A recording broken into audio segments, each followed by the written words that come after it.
Quais eram as práticas judaicas que estavam presentes entre os colossenses? O apóstolo Paulo vai argumentar ainda com os colossenses sobre essas práticas e usa uma figura de linguagem, a sombra, o corpo real ou a sombra. Veja lá, Colossenses 2, 16 a 19. Ninguém, pois, vos julgue por causa da comida ou da bebida, ou dia de festa, ou lua nova, ou sábados. Porque tudo isso tem sido sombra das coisas que haviam de vir, porém o corpo é de Cristo. Sombras de Cristo.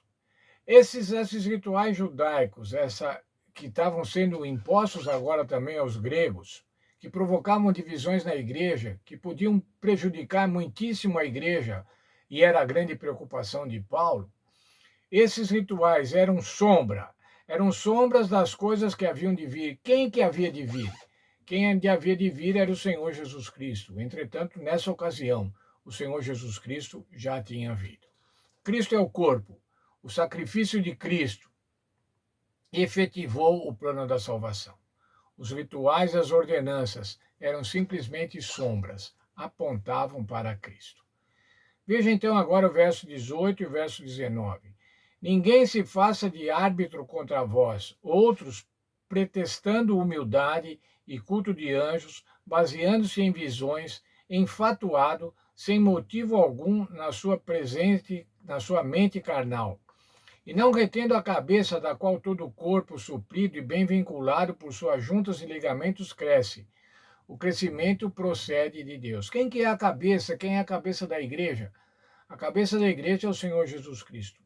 Entretanto, alguns falsos mestres, orgulhosos, como diz aqui, enfatuados, sem motivo algum na sua mente carnal, apresentavam agora falsa humildade, adoração com anjos, mente carnal. Era o que faziam esses falsos mestres.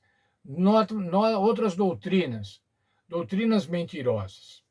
E não se preocupavam com a cabeça, não se preocupavam com a cabeça que é o Senhor Jesus, não se ligavam à cabeça.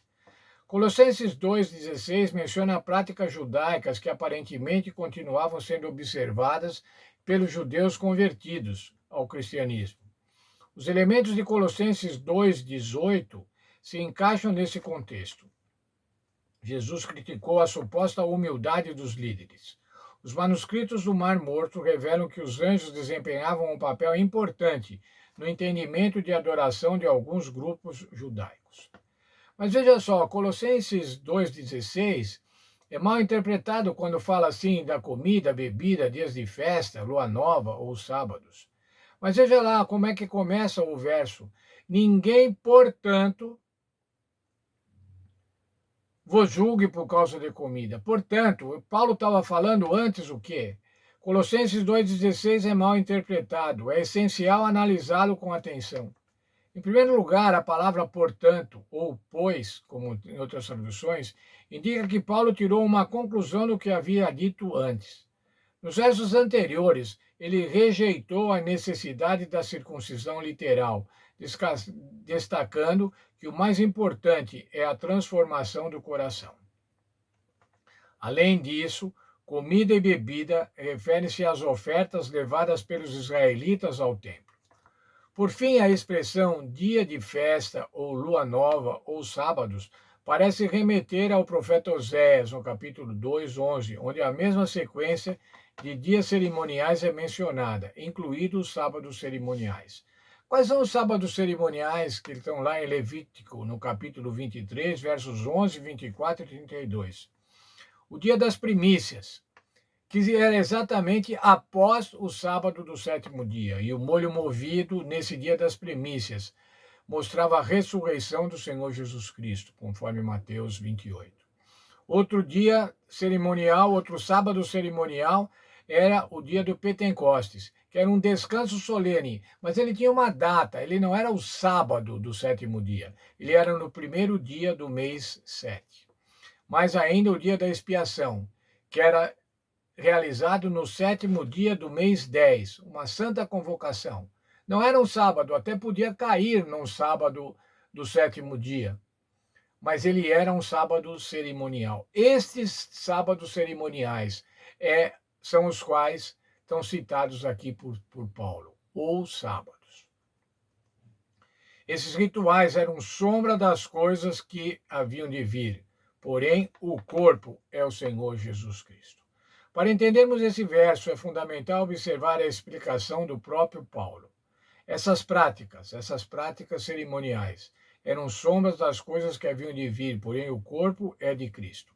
Esses dias cerimoniais, assim como os sacrifícios, apontavam para a obra de Cristo. Veja o texto de 1 Coríntios, Paulo escrevendo aos 1 Coríntios, sobre esse mesmo assunto. 1 Coríntios 5:7. Livrem-se do fermento velho, ou seja, livrem-se das tradições, livrem-se dos rituais, para que vocês sejam massa nova e sem fermento, como de fato são. Pois Cristo, o Cordeiro de Deus, foi sacrificado por nós. Jesus Cristo foi sacrificado por nós, então livrem-se dessas práticas, livrem-se dessas ordenanças, livrem-se do fermento velho, sejam agora uma massa sem fermento. Livrem-se da circuncisão da carne, mas sejam circuncidados no coração pelo Senhor Jesus Cristo. Convertam-se ao Senhor Jesus Cristo. O Senhor Jesus Cristo foi sacrificado por nós. Mas voltando ainda agora, irmãos, ao sábado. O sábado do quarto mandamento, ele também foi abolido.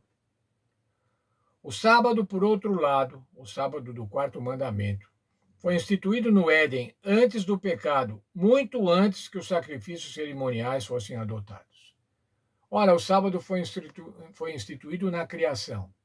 Foi instituído enquanto ainda não havia pecado, enquanto ainda não havia sido prometido o Senhor Jesus. Mas ele então permanece para sempre. Portanto, ele não era uma sombra. Ele não era uma sombra destinada a mostrar o Senhor Jesus e desaparecer após a vinda do Senhor Jesus. Estudos recentes demonstram que a melhor tradução para o verso 16 é a seguinte: ninguém, pois, vos julgue pelo comer ou beber, ou por qualquer outra parte de um festival, ou lua nova, ou sábado. Eram essas celebrações culticas que eram sombras das coisas futuras, não necessariamente os dias em si. Essas celebrações aconteciam em datas determinadas, em qualquer dia da semana, e eram sábados solenes, era um descanso solene, era uma santa convocação. Sombras ou corpo? Como devemos viver hoje, irmãos? Pelas sombras que apontavam para o Senhor Jesus Cristo, ou através do sacrifício do corpo do Senhor Jesus Cristo, da efetivação do sacrifício do Senhor Jesus Cristo. Como diz o texto aqui, pois Cristo, o Cordeiro de Deus, foi sacrificado por nós, foi sacrificado por mim, foi sacrificado por você. Eu gosto muito de personalizar essas frases. Cristo foi sacrificado por nós. Não, ele foi sacrificado por mim. Isso passa a ter um significado diferente, pessoal. Foi sacrificado por você.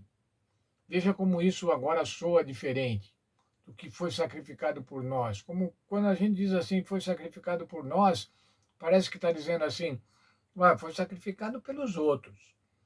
Eu não tenho muito a ver com isso, mas nós temos tudo a ver com isso. O Senhor Jesus foi sacrificado por cada um de nós. E que Deus nos abençoe para que a gente possa ser grato, que a gente possa responder em obediência e lealdade esse tão grande sacrifício, esse sacrifício que possibilita a nossa salvação.